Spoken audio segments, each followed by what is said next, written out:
First of all, this is the BS Report with Bill Simmons. It might be cool, I don't know. And if it's not, I don't care. The BS Report with Bill Simmons. Bill Simmons works for ESPN. He's also named the sports guy, and he writes a comical sports column. He must be a popular dude. The BS Report. It's got a real dirty sound, like a rusty steak knife cutting through a well-aged steak. Now. Here's Bill Simmons. Welcome to the show. We're doing two podcasts this week. We actually had planned on doing Bill Walton and then Cousin Sal with the weekly picks in the same podcast, but as we found out with Bill Walton needs his own podcast. You can't have a second guest, so we're going to separate this into a second podcast. Cousin Sal, welcome back. What's happening, Bill? I'm not going to let you get a word in edgewise. You know. I just set the record for least amount of words I ever said during my own podcast, but I loved it. Bill Walton was really great. It was really fun. Week 13. Yeah. Coming up. What are you thinking? How you feeling?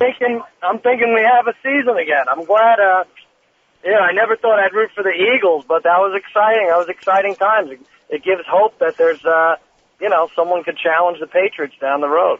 Yeah, but here's my defense. When A.J. Feely goes to that place, really nobody's beating him. And I don't know if that was a fluke. Like, is A.J. Feely the only one who can get to that level, or are there other quarterbacks? I don't know.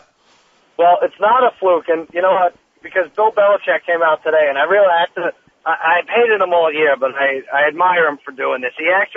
He claims that the lens caps were left on the cameras the whole time, and that screwed things. I mean, that happens sometimes, and that's so mean. That could be a messy situation. I'm glad he admitted it, though. It was really nice. It's so mean. That's so mean. I actually was getting emails from somebody who was saying, "Turn on the cameras."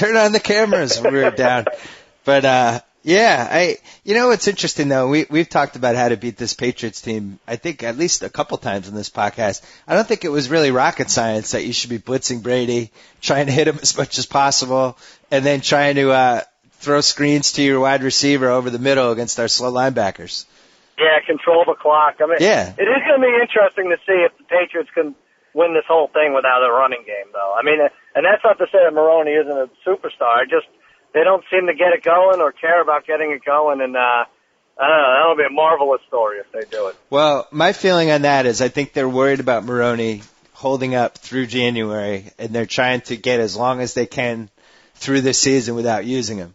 Because it's not like he's not talented. Like, we've seen him in stretches last season and this season where you could tell he's good. So there's got to be a reason why they're doing this. I just refuse to believe that they're terrified to run him. That could be.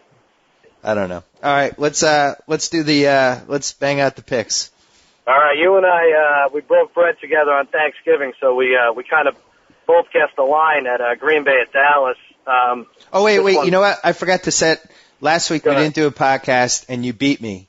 We did another dark podcast because of the writer's strike, and this week we're back. So basically, what happens here? We pick the line. I do the lines on Sunday night. I guess what the lines for the next week will be. I guess, and then I write down the actual lines, and then here you are guessing, and we compare. And whoever wins at the end of the season gets a free Super Bowl ticket or something. Yeah, something like that. Or it might even be a free all-you-can-eat buffet at the Red Lobster. We'll figure out a prize. Better for me. Yeah, but right now you're kicking my butt. Well, it's 7 weeks to 5. I have the lead, and we kick off Week 13 with Green Bay at that. Because we watched them play on Thanksgiving, you guessed 4, I guessed 5, and actually Dallas is given 6.5. So I get that. So I lost that one. Okay. Little high that game, right? A little high, you think that number? Little high. Feels like it should be a 3-point game. Yeah. I'm not sure. I'm not sure if they'll beat the angle into the ground that Tony Romo is like a young Brett Favre. That'll be interesting. Did you know he was a fan of Brett Favre's? Yeah, he rooted for Brett Favre growing up. I never. Yeah. They haven't hit there yet. It's something Let me just say one thing. Yeah. Go ahead. No, with the NFL Network and everything, and people complaining, I'm sick of it already. Go to a bar, or if you're under 18, whatever the drinking age is, go to a friend's house. You can't miss this game, right? No. You can't use it as an excuse that you don't have it on your cable lineup. Yeah, I'm tired of hearing it because nothing's going to change. If it was Right. going to change, it would have changed last season. The cable systems have made it clear that they're not going to add this channel to their system just to get 8 NFL games, and the NFL's holding them hostage. There's no way to resolve it. So go to a bar. I agree with you. Right. I'm sorry you missed Indianapolis, Atlanta, but if you missed this one, you're not a fan of either team. That's just how it is. And it's really not that hard to go to a bar or go to a friend's house. It's not like, I know we live in a society now where everything we can do everything from our house and there's really no excuse ever to leave. But in this case, It's a good excuse. These are two of the best four teams in the league. Right. Get out of the house. But, all right. So starting Sunday, San Diego at KC. Herm Edwards is in trouble with his fans. Some shaky timeout usage. I don't know, man. I don't get on. I mean, if you want to get on him for not knowing his players on Hard Knocks in the cut sessions or doing the Coming to America barbershop guy impression. But I don't kill him for going for it on 4th down. What'd you think of that? I thought 41 yards was a guaranteed miss by the field goal kicker.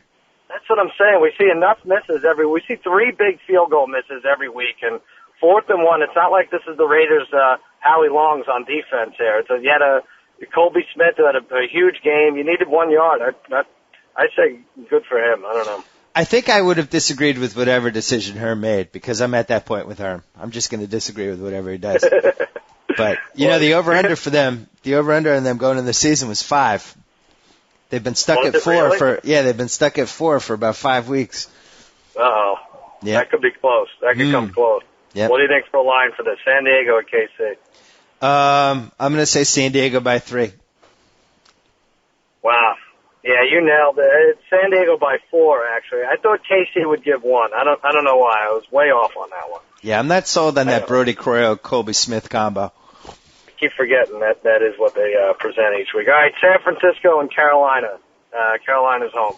San Francisco with one of the all-time garbage wins last Sunday. Really one of the worst ever. That was awful. Neil Racker's 27-yard field goal called off, and then he misses. Who has missed more clutch kicks than Neil Racker's?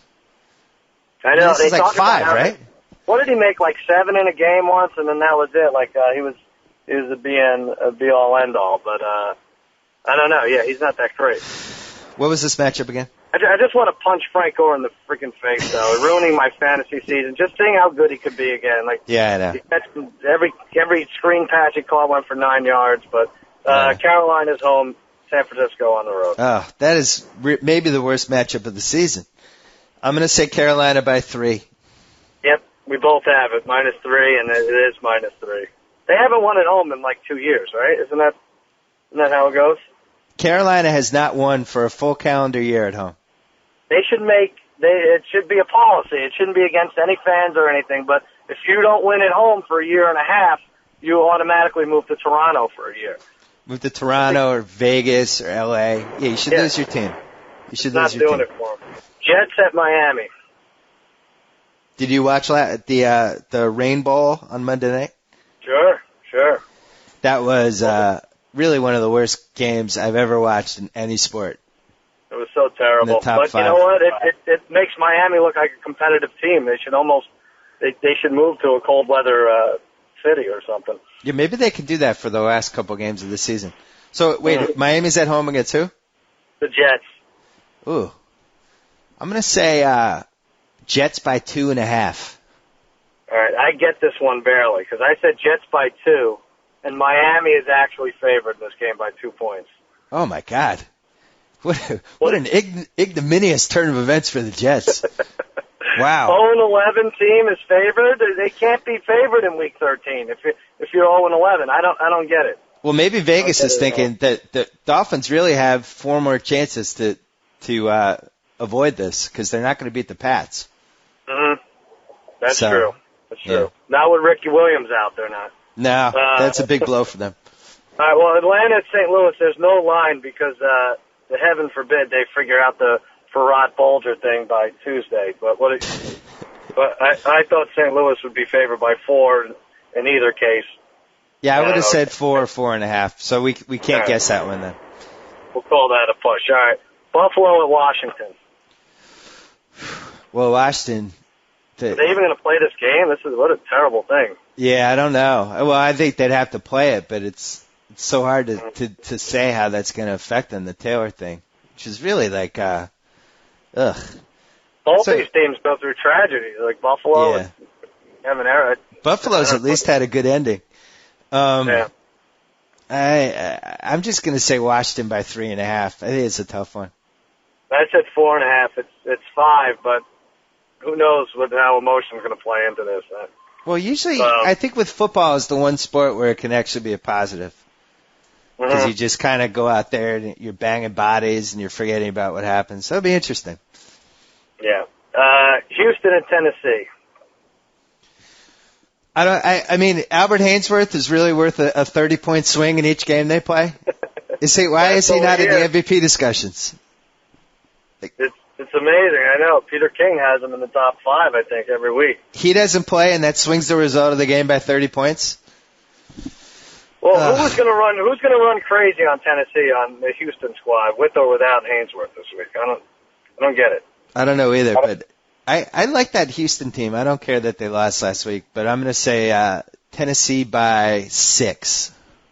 I said 4.5. It's 3.5. So maybe I thought Hainsworth was playing. They possibly think he's not playing. Yeah, I would have guessed Houston differently. looked terrible. They looked terrible for me last week. I had them against Cleveland. Yeah, I still like them. I know they had a bad game last week, but I like the fact that they have all their guys back now. Yeah. All right, you're down 5-2 so far. Seattle at Philly.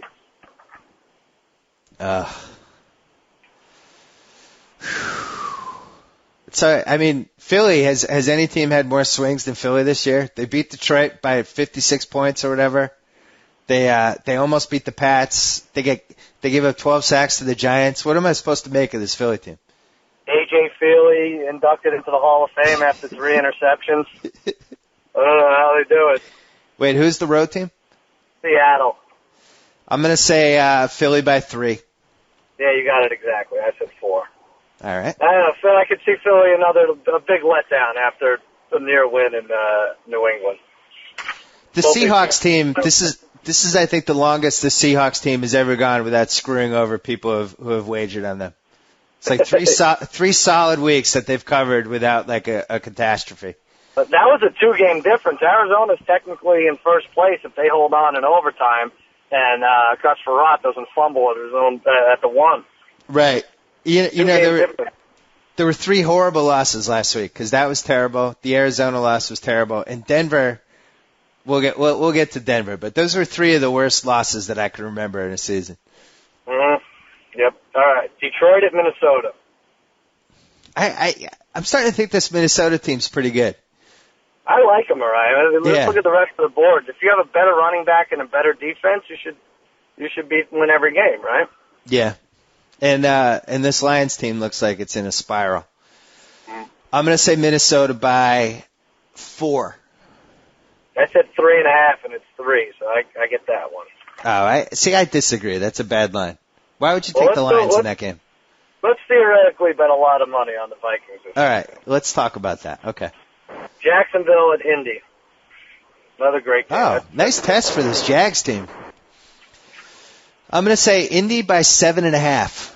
That's exactly what I said, and it's 7. So we both get that one. Jacksonville's playing great ball right now. I could see them knocking Indy down to like a 5 seed or something. Yeah, I feel like that's a 3-point game. I don't know who wins, but I think that's a field goal game. Gerard doesn't have an interception this year. He's the only starter, I said. No, he's been. We always hear game manager, but I feel like, and usually it's used to say something nice about a QB who's not good.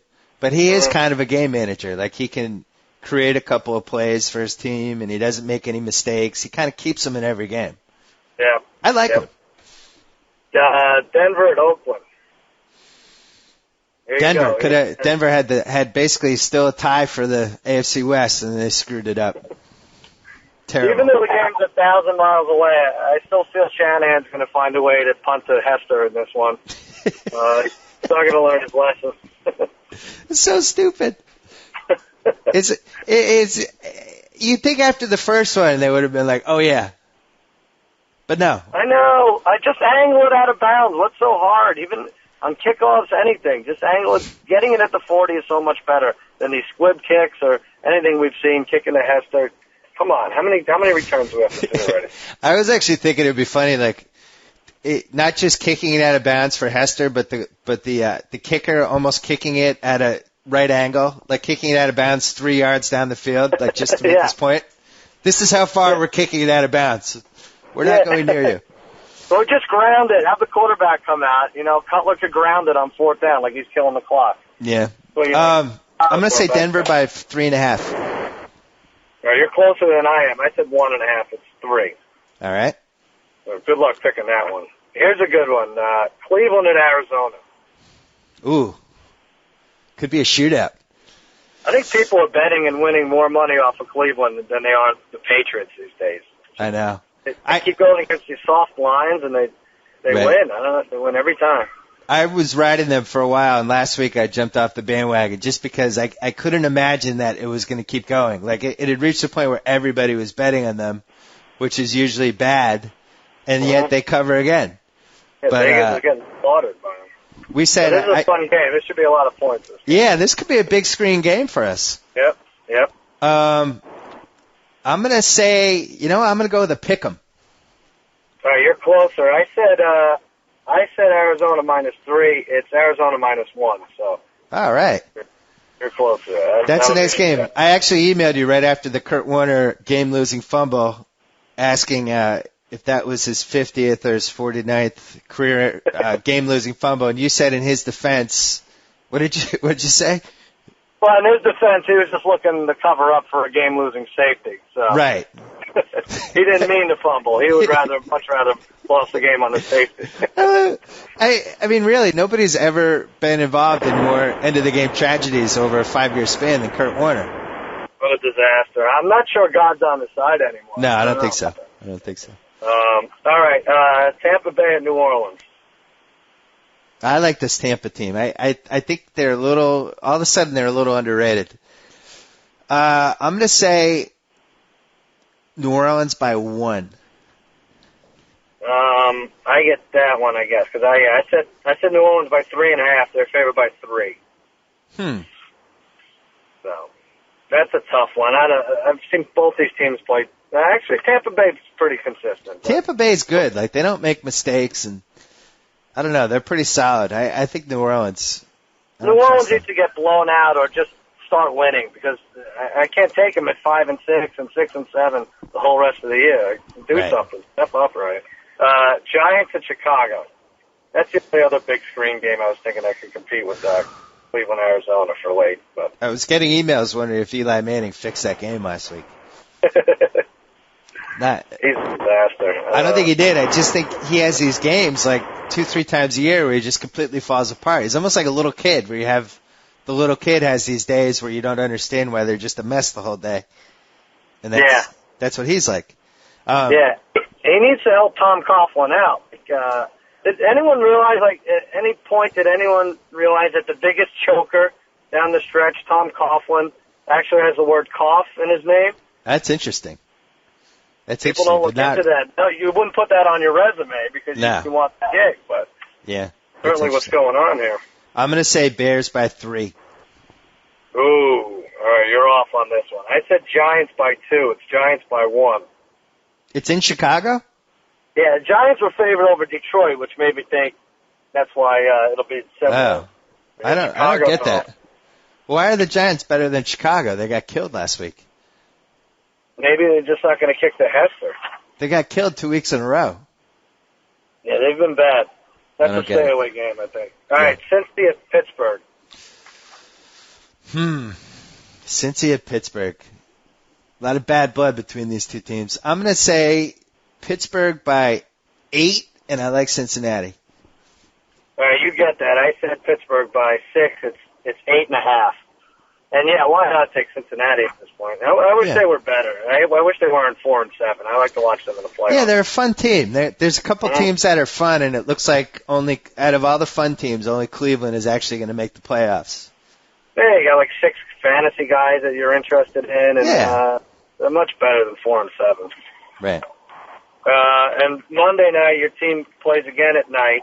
By the way, I think I beat you pretty good this week. 3, 6, 7, 8, 9. It's 9-7. So you have to get. We'll make this one worth 2. No, I lost. New England at Baltimore. I lost. I'm going to say New England by.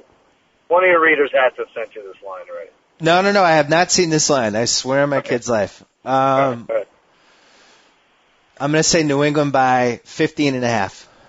Oh, wow. I said 17.5, and it's 20.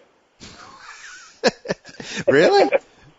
It's 20. I know it should be 20. They didn't get up for last week. You can't get up for every game. You just can't. No, I think they'll be back at it this week and win by. I disagree with that. I thought the Eagles played really well last week. I thought the Pats were up for that game. Oh man, I don't know. First of all, Brian Billick is many years removed from being able to put together a game plan to beat this team, so you can forget about that. But no, I think you're up 21-3 in the second quarter.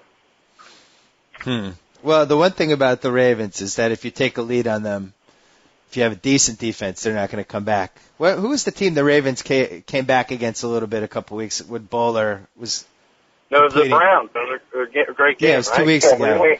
Yeah. But the Browns have a crappy defense. The Pats actually have a good defense, or a relatively good defense. You're back on track, buddy. You're going to win 40-6. I'll tell you, I don't think I've ever enjoyed a Patriots game less than that Eagles game. It was like I didn't see it coming. Especially they get the Samuel touchdown to start the game, so it's 7-0. I'm thinking like, wow, this would be great. We're going to score 70 points on national TV, and then all of a sudden AJ Feely goes into that zone, and it was just crazy. I felt physically ill in the second half.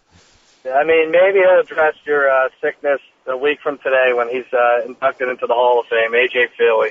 Let me hold on. I got one last question for you. Go ahead. Deep down, as you're watching that second half, is part of you hoping the Pats win because you didn't want to see the undefeated season go up in smoke?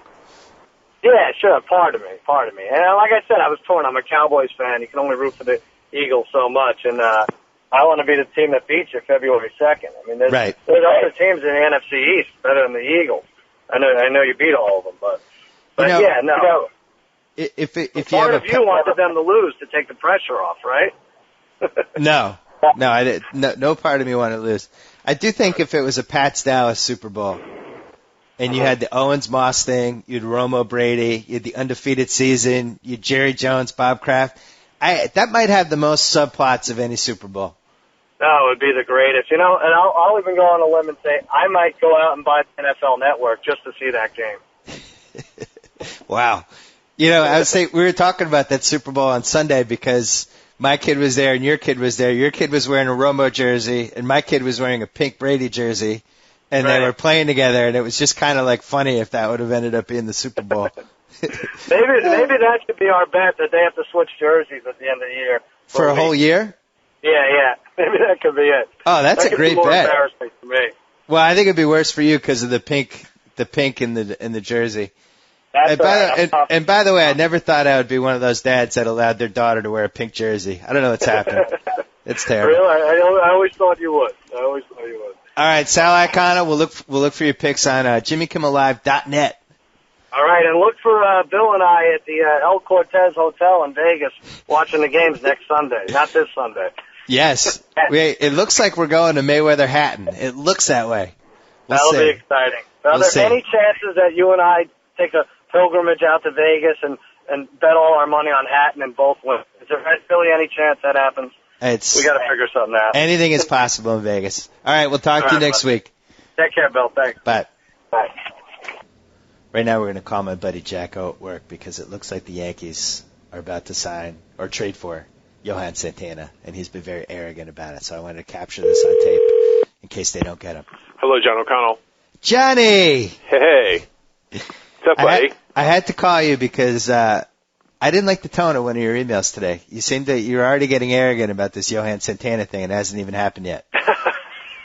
I don't think you could celebration. Yeah, you can't be arrogant over email when there's preliminary trade talks. Oh, there was no arrogance. That was just a little tongue-in-cheek humor there. There's nothing is close to being done. There was no tongue-in-cheek humor. You've already got his jersey number picked out.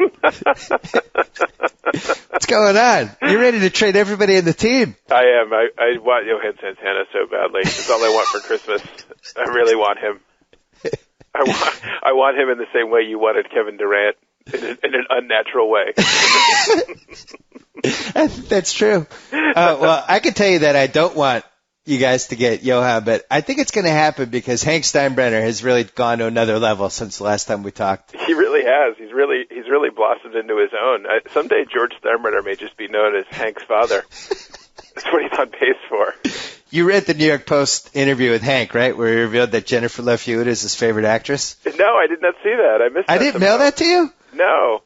Oh, it is one for the ages. He has all like his favorite movies and all that stuff, and it's all these. It's yet another thing Hank and I have in common. Well, he sounds so intelligent or whatever, and then the last question is who's your favorite actress, and it was Jennifer Love Hewitt. It was just textbook. I think his phone rings and it's Cashman, and he's like, Hank, we're making progress in the Santana trade. Do we include Chamberlain? And Hank's like, I'm taping Ghost Whisperer. Can I call you back? Hold on, it's the last 5 minutes. We're about to find out who the dead father is. First of all, the fact that Hank would give a New York Post interview it's almost like a Playboy magazine level interview. Like it's like 2,000 words. Really? And he really goes into a lot of different stuff. I can't believe I didn't mail that to you. It's so funny. I missed that somehow. It's disappointing. I loved how, though, he stepped up and announced that they were embroiled in the trade talks. Like, who does that? Who? I know. That's what concerns me is the Twins are going to get skittish now, or now they're, you got to keep these things a little bit quiet. And then I loved his answer. They asked a question. They're like, well, the Twins indicated a willingness that they would trade Santana. And he's like, oh, hell yeah. Oh my God, yeah, they're practically giving him away. Hank, take it easy. I think the Twins, they're like having lunch right now together, trying to figure out their game plan, and they're basically just deciding, you know what, Hank Steinbrenner's crazy. We'll probably be able to get 5 guys from him. Just pretend we're not interested, and everything will take care of itself. Especially if they say, wait a second, Hank, that's the Red Sox on the other line. We're going to put him on hold, Just sit there laughing, and then pick the phone back up, and he'll be like, you want Jeter too? One of the other revelations in that New York Post interview is that he's a chain smoker. Yeah, every time I've seen him on TV, he's got a cigarette in his mouth. Yeah, I love that. It's good.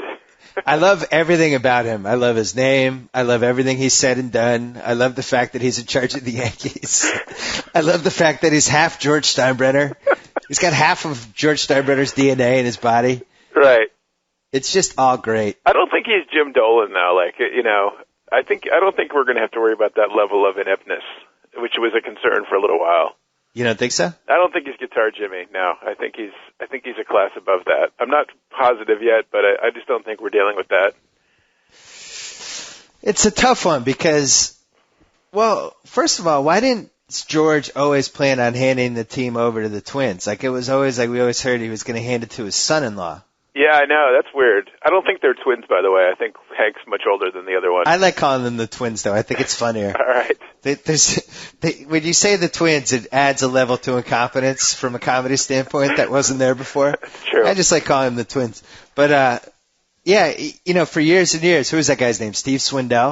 Steve Swindell, yes. And they kept saying, oh, yeah, this is the guy that's going to take over. And then somehow he screwed up his marriage, which was really one of the dumbest things ever. It's really dumb. That's what cost him the Yankee throne. You have to rub your wife's feet, do whatever it takes. Watch a lot of chick flicks, whatever. You have a chance to own the New York Yankees, for God's sake. Right.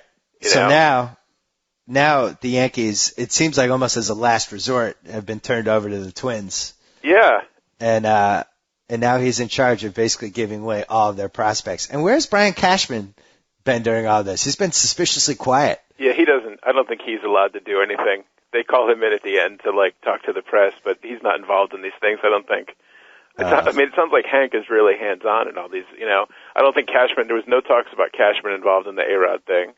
There's no talks about Cashman talking to the Twins. It's Hank coming out there, so that makes you nervous, that literally does make me nervous that Hank has not been involved with his father's baseball team ever, and now he's in there like deciding which players are going to go, and like he has no conception of who's good or what. That worries me.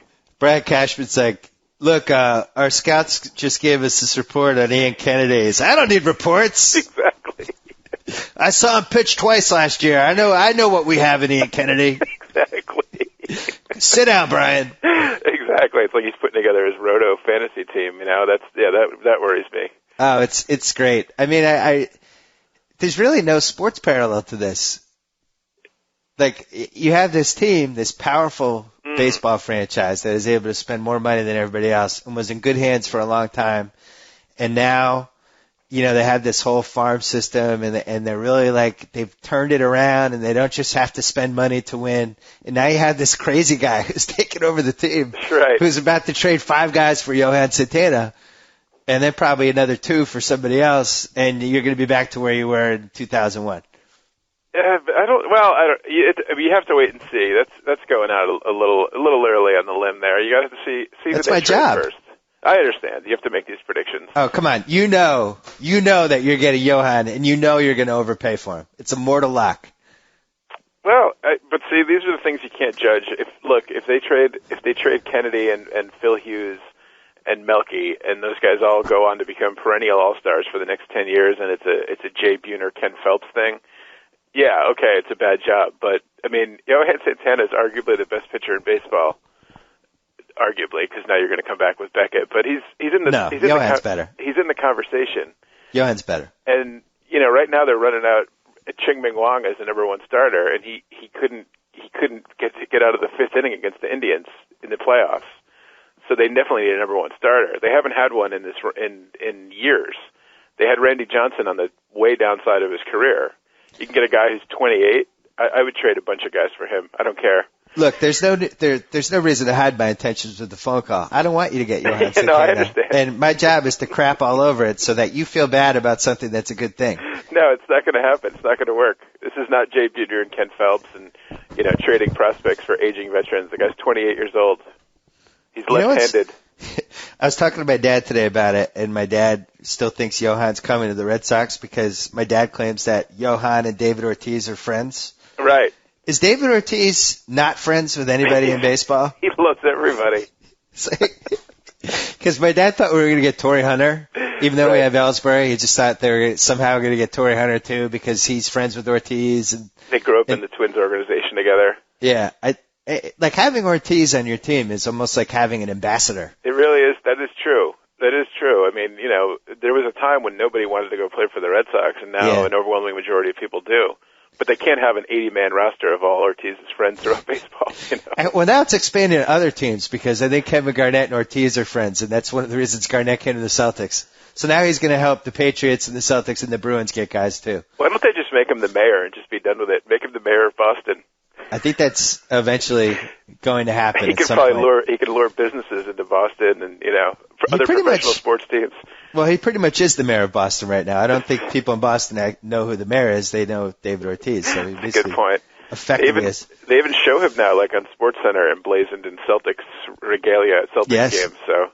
All right. So Johnny, are you worried for 2008 yet? Where are we right now this week? No, I'm not worried. I'm excited about the prospect of Johan and they're basically the same lineup they had last year. I'm excited about that. So you're 0.0 at the moment, yes. Depending on the progress of these trade talks, I feel good at the moment. Okay. Well, worst of luck as always. And to you. We'll talk to you next week. Excellent. All right. Later. Bye-bye. Bye. So I get to sign off. Whoa! Thank you for downloading the BS Report with Bill Simmons. Too much fun. Check out more podcasts at the iTunes Music Store or at PodCenter at ESPNRadio.com. Peace out.